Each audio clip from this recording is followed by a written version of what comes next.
Þá komið að októberleiðsögn fyrir nautið.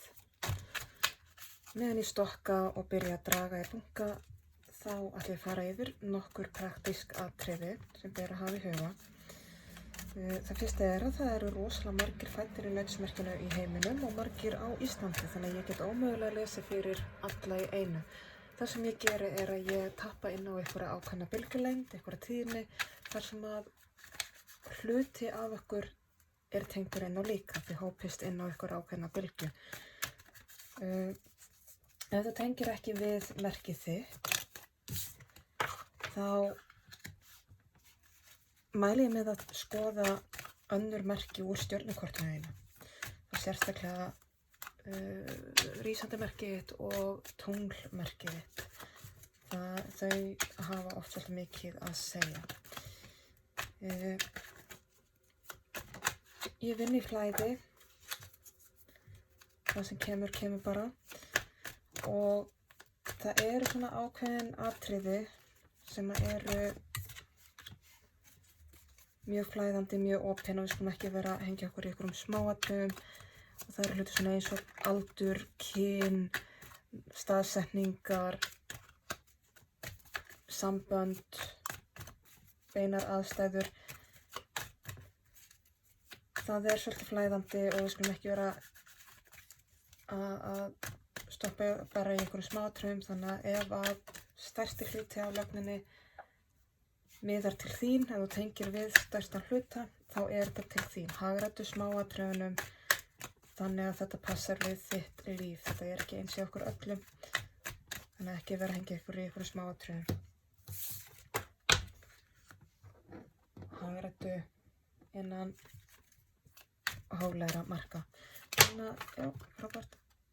Já, mikið að gera hjá nautinu sem þetta í október.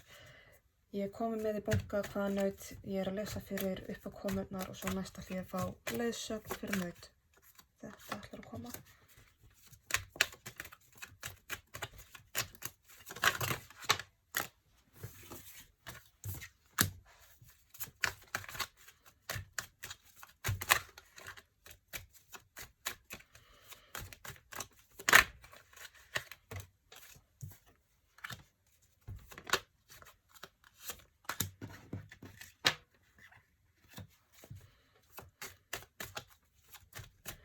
Og svo vil ég fá afleiðingar fyrir naut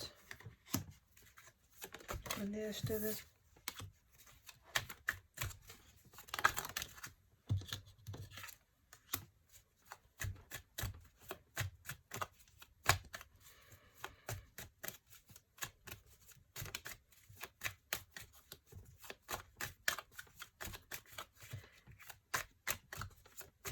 Þá vil ég að það sem er nautinu hulið, það sem það veit ekki en hefði gott að fá innsýn inn í farin neðst í stokkinn. Takk fyrir. Ég ætla að kíkja hér aðeins með sýnist, ég þurfa að færa myndavélina örlítið, hefur sigið eitthvað af stað hjá mér. Svona, nautið sem ég er að lesa fyrir. Nautið sem ég er að lesa fyrir er búið að eiga í erfiðum samskiptum og er í einhverjum erfiðleikum hvað varðar samskipti og sambönd. Það eru búin að vera miklir árekstrar og við ýmsa og marga sýnist mér. Þetta er eitthvað sem virðist vera mjög fylgjandi þessu nauti.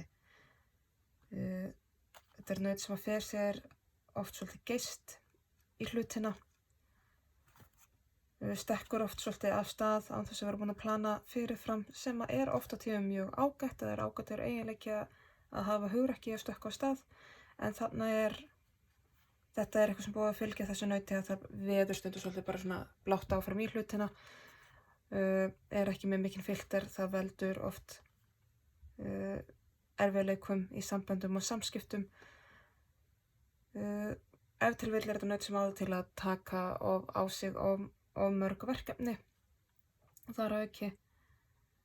En er oft á tíðum kannski svolítið á nálum og kannski með svona tilhneigingu líka til streitu, kvíða, jafnvel paranoju.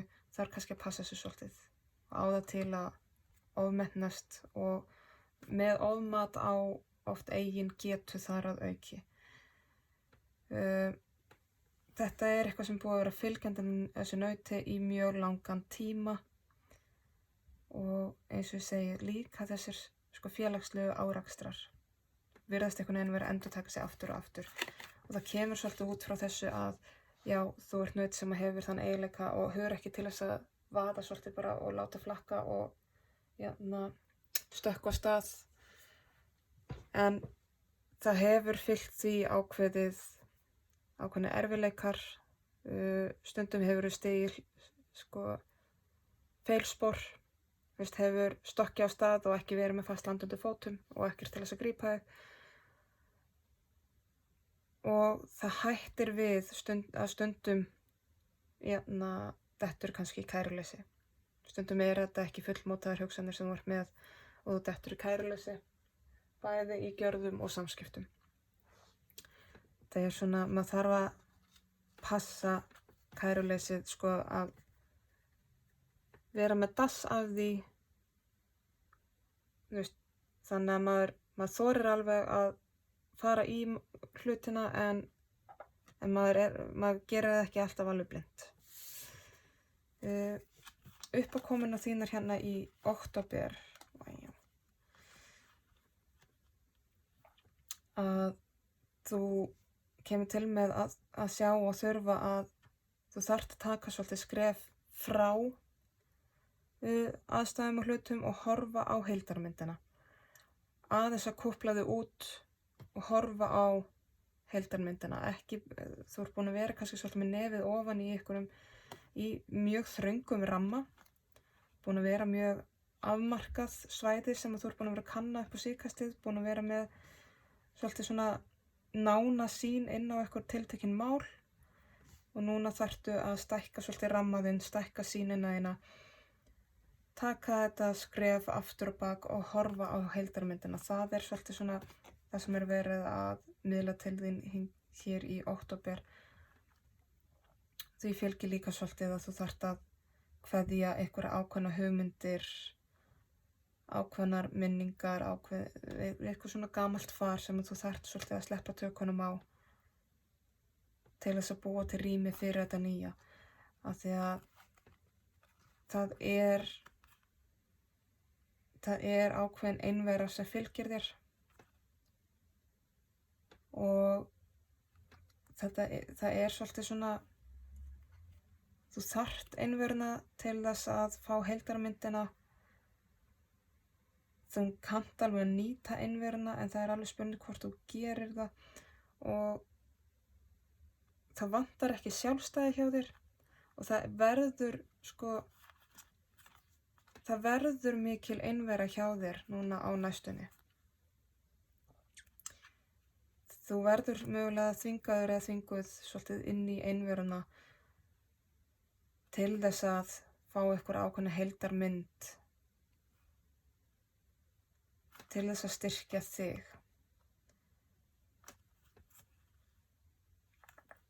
Og það verða líka, það mun vera skorið á alls konar gömul tengsl, gömul sambönd. Það verður skorið á ýmislegt í kringu þig og það verður svolítið strípað í kringu þig og þetta fylgir náttúrulega líka bara þessum félagslegu erfiðleikum sem þú ert búin að vera að fara í gegnum, þessum samskipta erfiðleikum. Það verður hreinsað í kringum þig. Þannig að já, það mun slitna úr einhverjum samböndum og einhverjum vináttum, hvort sem það til lengri tíma eða styttri tíma. En það verður svolítið mikil hreinsun í kringu þig og það gert til þess að ýta þér út í svo litla einangrun til þess að skoða sjálfan þig betur og leyfa þér að kanna þig svolítið betur. Þetta gert til þess að styrkja þig, til þess að efla þig, til þess að rétta svolítið úr kútnum með þessi grunnatriði, ástæðan fyrir því að þetta virðist alltaf vera að endurtaka sig, ástæðan fyrir að þetta virðist vera orðið svona fast munstur að koma alltaf upp einhverju svona félagslegir erfiðleikar hjá þér. Þú ert alveg með stuðning, það aðilar í kringu þig sem eru alltaf til staðar fyrir þig þegar þú þarft á þeim að halda. En þú þarft þá að passa að að mæta þeim sem jafningjar, ekki setja yfir þá, þú þarft að passa upp á hrokann þinn, þú þarft að passa upp á þrjóskuna þína, ekki ætla að fara að stjórnast eða stýra, heldur mæta svolítið sem jafningi og ef að þú ætlar að hafa þennan stuðning sem þú þarft í rauninni, og ef þú vilt halda í einhverjar af þessum vináttum, þá þarftu svolítið að mæta þarna sem jafningi. Sem að náttúrulega það sem að þú ert í grunninn, Og þú þarft svolítið að taka, eins og ég segi, taka svolítið skref aftur og bak til að horfa á heildarmyndina og kanna sjálfan þig svolítið vel. Kanna þetta munstur hjá þér, ekki alltaf bara munstrið hjá öllum í kringum þig. Þegar kemur að þessu félagslega elementi, þessu samskiptaörðuleikum, þá svolítið pínu svona, finnst mér eins og að þú segir það, já, þetta munstrið hjá öðrum í kringum mig sem að endurtakast, þegar raunin þetta munstrið þitt sem að endurtakast. Þannig að það sem þú þarft að kanna. Leiðsögnin þín sú að þú þarft að fara inn í barnið þitt, það að segja innra barnið þitt, fara inn í berskjöldruna þína, hvar ertu viðkvæmastur. Aftur kemur þetta félagslega eitthvað tæft, eitthvað viðkvæmt hjá þér, þetta samskiptalega, þú mátt ekki taka inn á þig hvað aðrir segja eða gera í kringum þig, ekki skipta þér að því. Velja svolítið vel hverjir fá að vera trúnaðarvinir, ekki hlaupa hverjum sem að þér. Mæta sjálfsögðu öllum með ást og kærleik og kurteisi, en velja svolítið vel hverjir fá að fá að vera svolítið svona í einsta kjarna. Og passa svolítið að taka ekki svolítið inn á sig það sem að aðrir að segja eða hvísla á bakvið, og ekki vera veltaður upp úr heldur. Það keyrir bara undir einhverja svona nóju hjá þér ef þú ert að hugsa mikið út í það. Og oftar en ekki þá fólk líka einfaldlega bara ekkert að pæla í manni eða tala um hann. Það kemur svolítið út frá hroka þessu hugmyndum að aðrir séu alltaf eitthvað að pæla í manni. Aðrir oftar en ekki bara að pæla í sér. Þannig að annar manna álit kemur þér bara ekkert við. Það svolítið þar. Annar manna álit á þér kemur þér ekki við. Og fæstir hafa eitthvað álit á þér hvort sem þegar það allir bara að pæla í sínu.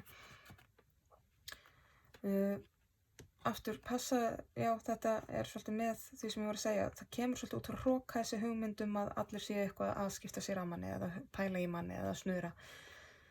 Í flestu tilfellum þá bara enginn að pæla í manni, þannig að hættu að pæla í þeim, það svolítið þar.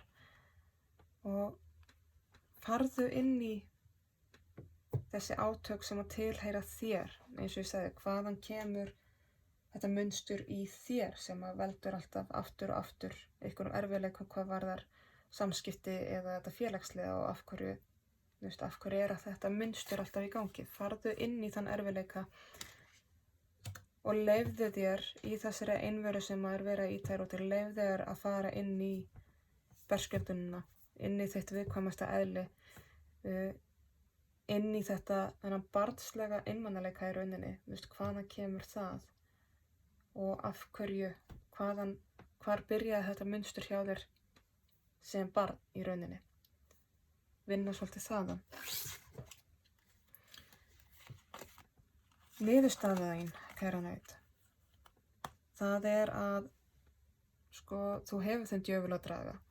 Það bara í samræmi við það sem ég er búin að vera að segja að þú þarft að kanna þitt eigin munstun, ekki alltaf bara munstrið hjá öllum öðrum í kringum þig. Hver hefur sem djöful að draga, þú líka. Málið að djöfullinn hefur bara það vald sem þú gefur honum. Þannig að ef að þetta eitthvað sem alltaf að koma upp aftur og aftur og aftur, þá það þegar þú heldur í þetta. Hann líka áminningum freistinguna eigin óheiðarleika, bæði gagnvart öðrum og fyrst og fremst gagnvart sjálfum sér, blekkinguna gagnvart öðrum og sjálfum sér. Við erum oftar en ekki einstaklega blind, sérstaklega á okkar eigið. Við erum blind á okkur sjálf. Hann stór hluti af þeirri blekkingu og hann áminning freistinguna þægindarammann og gamla munstrið. Að þegar okkur ögrað og upplifum óöryggi við það að stækka heiminn okkar, að stíga út fyrir þægindarammann, að gera jákvæðar breytingar, það getur orðið ógnvænlegt og óþægilegt og þá langar okkur oft bara til þess að fara aftur í þægindarammann af því það það sem við þekkjum. Meira þess að þó við vitum, meðvitað eða undirmeðvitað, að það ekki heilbrigt fyrir okkur, þá sækjum við samt í það. Við sækjum í gömlu munstrin af því við þekkjum þau.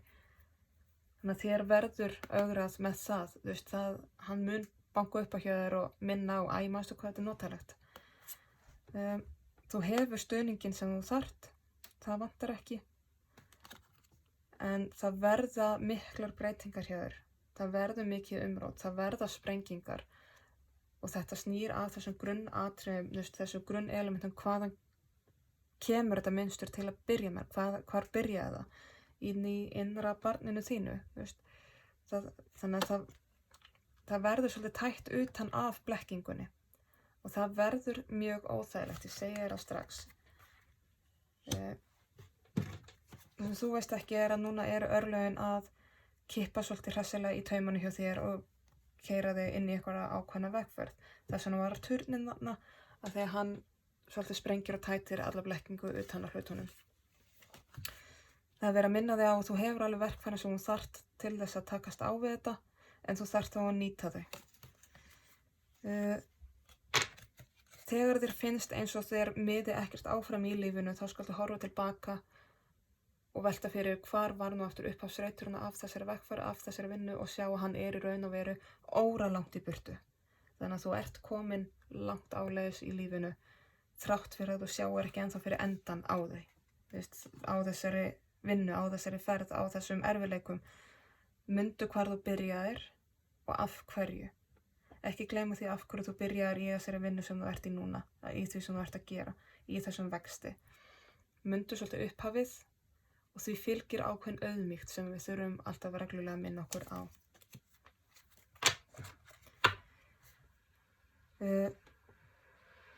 Það getur vel orðið endurfundir meðal vina, þrátt fyrir að það líti ekki þannig út akkurat núna, þrátt fyrir að það séu þessi erfiðleikar og spenna í samskiptum og félagslega elementið í ykkur ruglu hjá þér, þá væntumþykjan ennþá til staðar, vinir þínir eða ástvinir eru ennþá í kærleik við þig, þó þeir séu ekki á staðnum núna, þó það séu erfiðleikar núna, þá samt væntumþykjan algjörlega til staðar.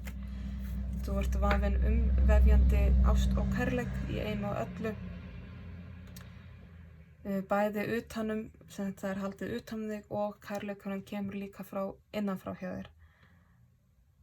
Mundu það og mundu það líka í samskiptum við þessa ástvini og vini sem að þessi togstreita með. Hlúðu að sjálfum þér áður nú fer að pæla í öðrum. Hugsaðu líkaminn, andaðinn, sálina þína, huglæga batteríið þitt.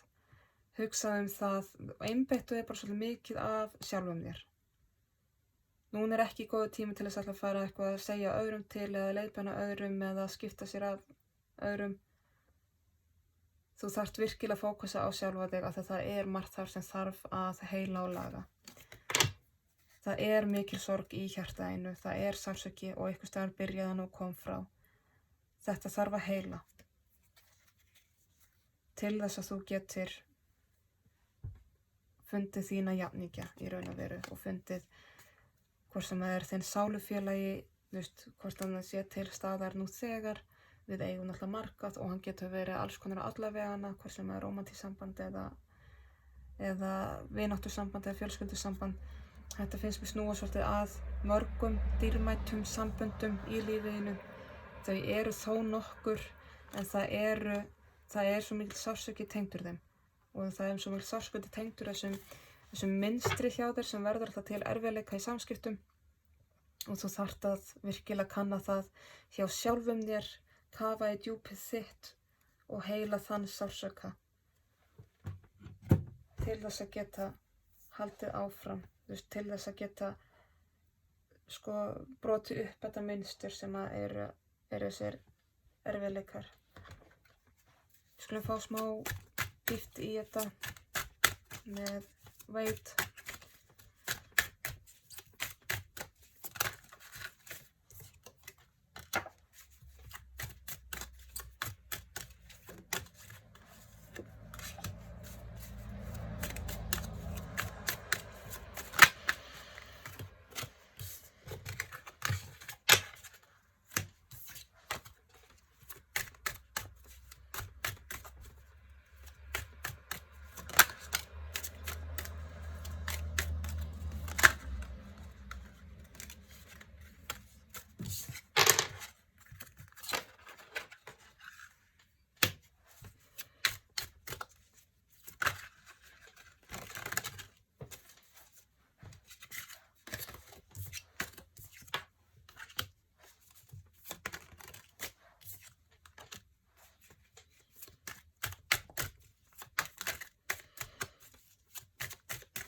Ok, þá vil ég að það sem að nautið veit ekki en hefði gott af smá innsýn í, fari neðst í stokkinn. Takk fyrir. Nautið sem ég var að lesa fyrir og búin að sjá það á í erfiðum samskiptum og reglulega fer sér svolítið geyst, hefur svolítið mikið að gera. Þetta er munstur sem að kemur upp alltaf aftur og aftur, erfið samskipti, félagslega elementið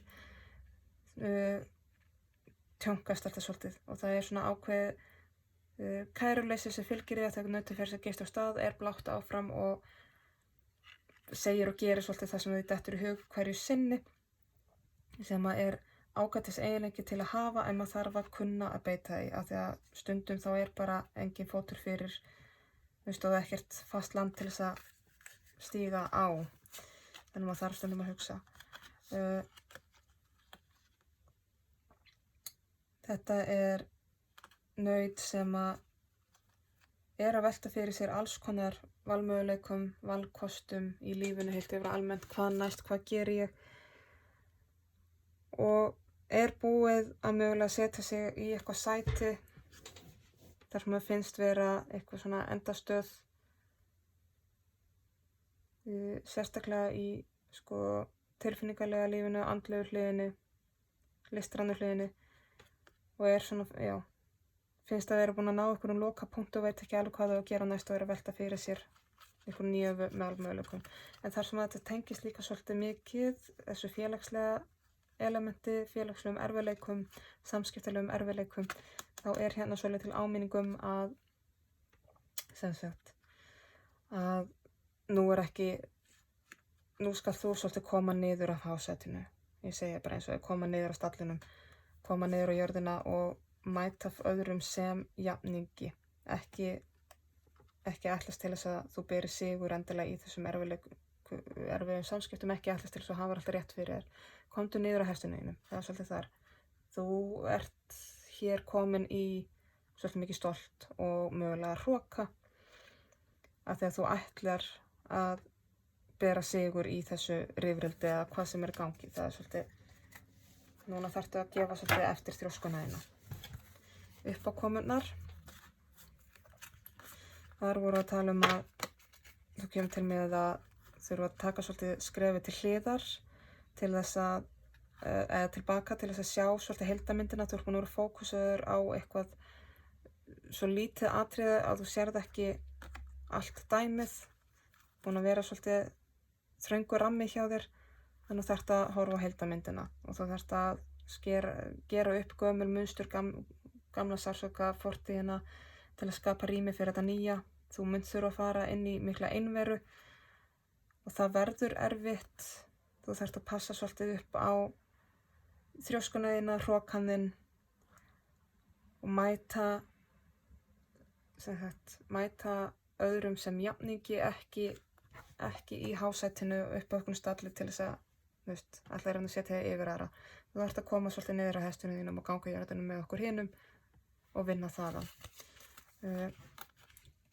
Eins og ég sagði, skera á gömul munstur, gamla minningar, búa til rými fyrir þetta nýja, koma svolítið niður á hásætinu þínu,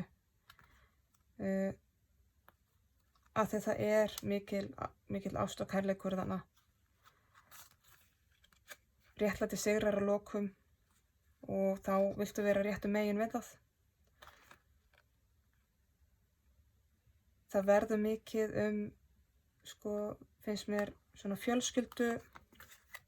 fjölskyldumál, fjölskyldu uppákomur,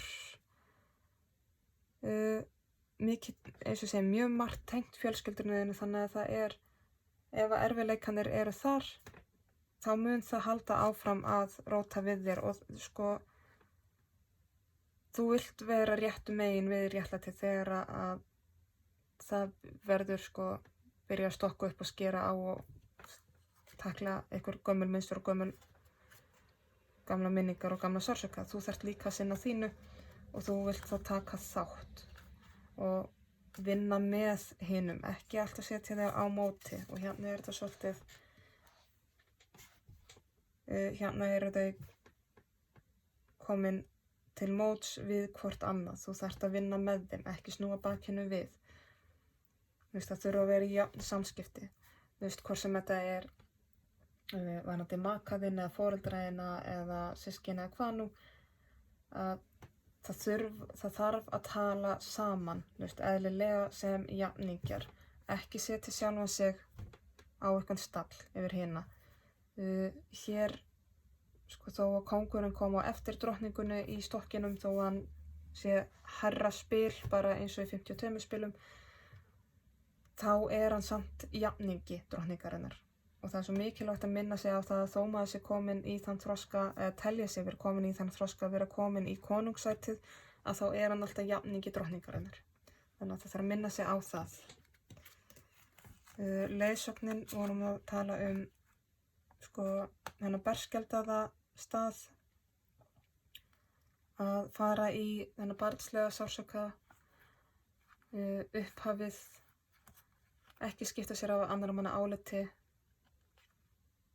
og takast á við sína bresti, ekki vera að skipta sér annarra manna, af því að þetta munstur er að verða til þess að þú einangrast alltaf meira og meira frá öðrum og þér finnst eins og aftur eins og sért alltaf, það sé alltaf verið að yfirgefa þig, eins og ykkur sé að fara frá þér. Þau eru ekkert farin frá þér, en ef þú get ekki nálgast þessi jafningja þá náttúrulega verður hægt að reyna. Aftur kemur, skoðaðu svolítið hvaðan þetta kemur innra með þér. Þetta er eitthvað sem þú ert búin að ávaxta og ert búin að rækta. Þetta er þín uppskera. Þannig að ef þú ert að uppskera það að fólk í kringu þig sé hægt og rólega hverfandi, þá þarftu að athuga svolítið þín munstur. Þetta er sárt fyrir þig, það er mikil sársauki þarna. Þér líður oft á tíðum eins og þú sért yfirgefin og svikin. Þannig að þú þarft svolítið að skoða af hverju, hvaðan kemur, hvar er upprunnin á bak þennan sársauka. Við vorum búin að sjá í niðurstöðunni að freistingarnar gamla mynstur og þægindaramman verður til staðar og minnir á sig.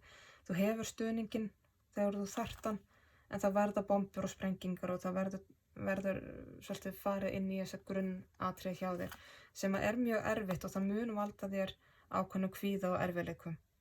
Þannig að það verða eitthvað svefnlausar nætur og það verða alveg svitaköst og hjartsláttir og stuttur andardráttur. Það ferð alveg inn í mikinn kvíða. En þá er svo mikilvægt að vanda sig, biðja aðstoð. Eins og ég sagði, þú hefur stuðninginn, en þú þarft að leita þér svolítið aðstofuna, þú þarft að biðja og vanda þig við að mæta aðstofinni þinni og stuðningum sem jafningi. Þú þarft að fara í auðmýktina þína og þetta þurfa að vera eitthvað svona ákveðnir samningar, veist, og þú þarft að standa við þitt þar líka. Og þetta er líka vísbending um það að það er alveg hægt að gera upp þessi erfiðleika og þetta er svona fyrirgefningar spil eða svona hvað á maður að segja, sáttaspil í samskiptum.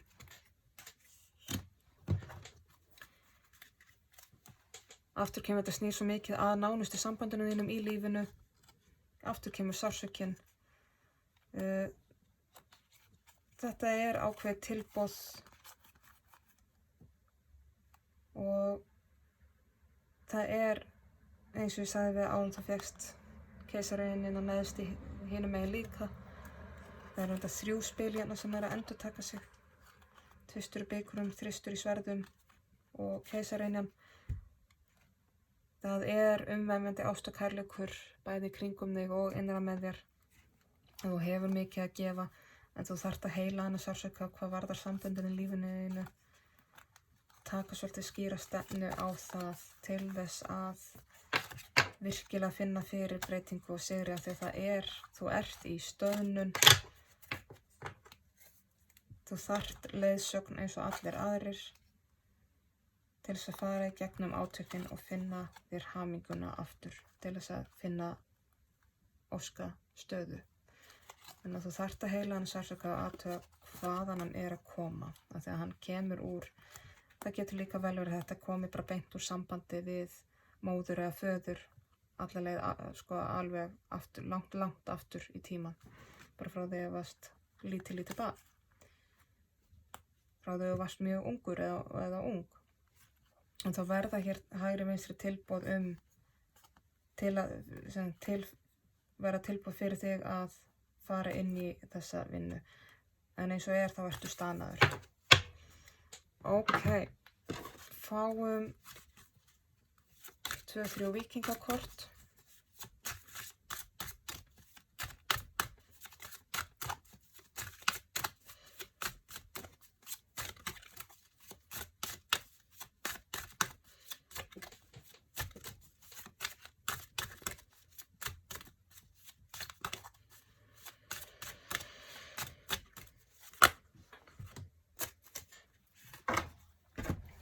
Bunki, 4, já.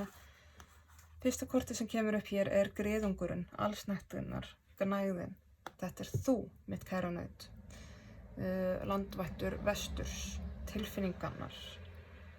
Og eins og ég sagði, allsnægtin. Þannig að þó að það séu erfiðleikar í gangi núna, þá skaltu njóta. Njóttu þess sem þú hefur, njóttu þess að vera þú.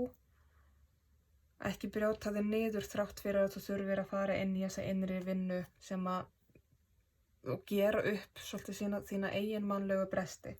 Elska þess að sjálfa þig. Næsta kort er sólstöðuvarðan sem er ljós lífsins. Notaðu innra ljósið þitt sem leiðarljós út á við. Notaðu ljósið til þess að lýsa upp þitt eigin myrkur. Þú ert með svo sterkt ljós líka til að leiða það áfram í lífinu, þannig að nýttu það og sko ljósið er ekki neitt ef við sjáum, sko ef við kíkjum ekki á skuggan af því. Þess vegna er hér, sko sólin er á bak við vörðuna og skín í gegn. Þetta er til að minna okkur að, sko við þurfum að lýsa upp skuggahliðina líka. Við þurfum að kanna það, þannig að farðu svolítið í skuggan þinn og skuggahliðina þín og myrkrið þitt. Næsta kort er langeldurinn sem er umhyggjan. Eins og ég er búin að segja nokkru sinnum við þig núna, það er mikill kærleikur og mikil ást í kringum þig og í þér. Þú ert umvafin kærleika og umhyggju. Þú ert með stuðningi sem þú þarft og það er alltaf einhver sem er tilbúin til að taka utan um þig þegar þú þarft á því að halda. Og þá snýr þetta bara svolítið að því að, eins og ég er búin að segja, ekki fara í hrokaninn. Mættu þínu nánustu sem jafningi. Leitaðu umhyggjunar sem jafningi. Síðasta kortið sem þú færð er orkustafur eða helgur reitur. Leitaðu í staðina sem þú finnur að gefa þér orku. Leitaðu í það sem þú finnur að heilar þig, nærir þig.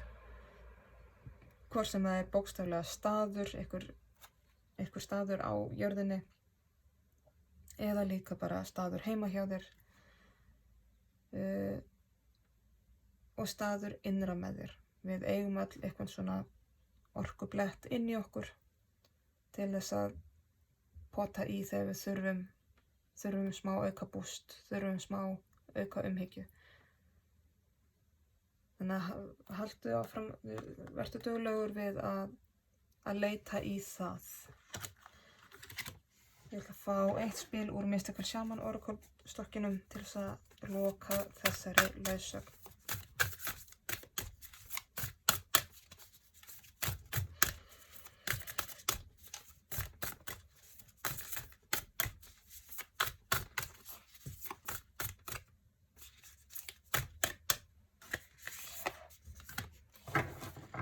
Það kort 55, Taming the Wind, að temja vindinn.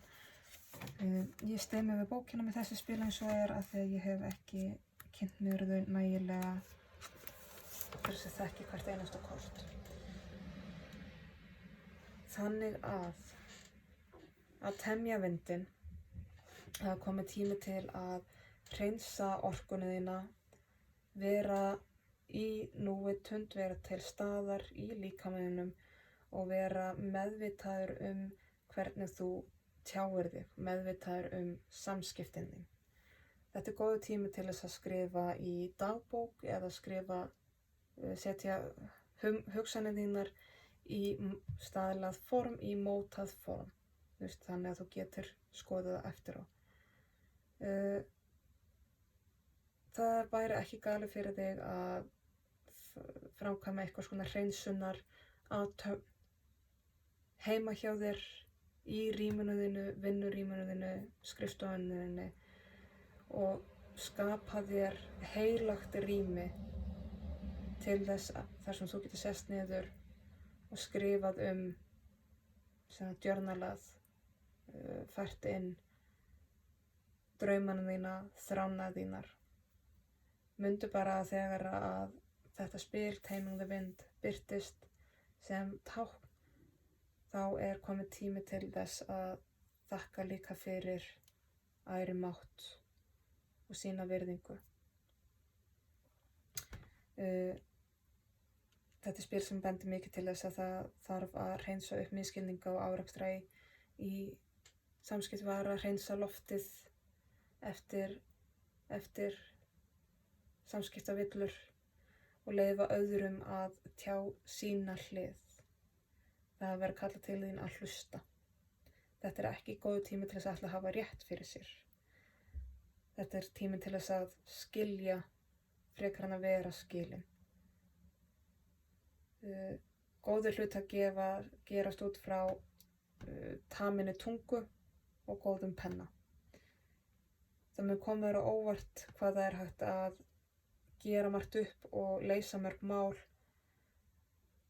þegar þú mætir öðrum sem jafningi og þú leyfir öllum hliðum að hafa gildi.